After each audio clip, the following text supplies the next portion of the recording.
Qanunvericiliyə əsasən ətraf mühiti çirkləndirən şəxslər 300 manat məbləğində cərimələnir. Bu cərimə vəzifəli şəxslər üçün 1000 manat, hüquqi şəxslər üçün isə 4000 manat təşkil edir. Bəzilərinin bundan xəbəri belə yoxdur. Tətbiq edilən cərimələrlə bağlı fikirlər də müxtəlifdir. Normal deyil, 300 manat, yəni həddə artıq çoxdur belə. Yaxşı eləyiblər, cərimə eləyirlər. Şəhərin hərə bir dənə şey atsa, bir dənə konfet kağızı, nəsə bir şey atanda əlbəttə şəhərimiz zibilli olacaq.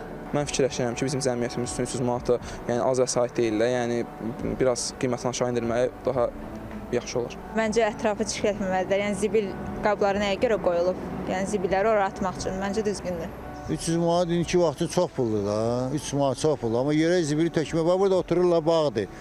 Simiskanı çitləyib tökürlər yerə. Olmaz da beləsinə də. Yəni o zibili hər yer zibilxanalı şeylər var, qablar var da. Yaxşı da qablar var burada. Apasında qaba töksünlər. Yerə zibil atmaq düzgün iş deyil. Bəs insanlar niyə zibillərini zibil qabına yox, yerə atır? Bu sualın cavabında sizi sınıq şüşə nəzəriyyəsi ilə tanış edəcəyik. Amma bunu mən yox, sosioloq Elçin Bayramlı izah edəcək. Bir ərazidə, məsələn, hər hansı bir köhnə, xarab, baxımsız bir avtomobili atsaq, bir müddətdən sonra görəcək ki, onun üzəri zibillə doludur, hər hansı qırılıb, dağılıb, hərə bir təpik vurub, daş atıb.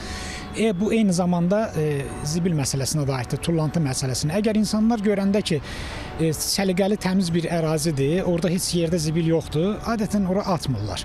Görürlər ki, burada şərait belədir vəziyyət.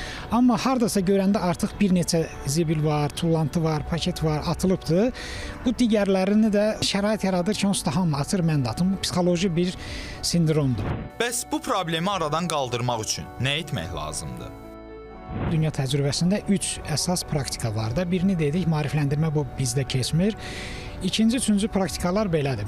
İkinci şəraitin yaradılmasıdır. Yəni hər tərəfə çoxlu zibil qablarının, eyni zamanda kameraların qurulması. Yəni insanlara şəraiti yaratmaq və buna məcbur eləmək. Üçüncü tərəf cəza və cərimələrin tətbiqidir. Bəzən düşünürəm ki, görəsən zibilləri zibil qabına atmağımız üçün mütləq cərimə mi tətbiq olunmalıdır? Yəqin ki, bu sual hələ uzun müddət öz cavabını tapmayacaq.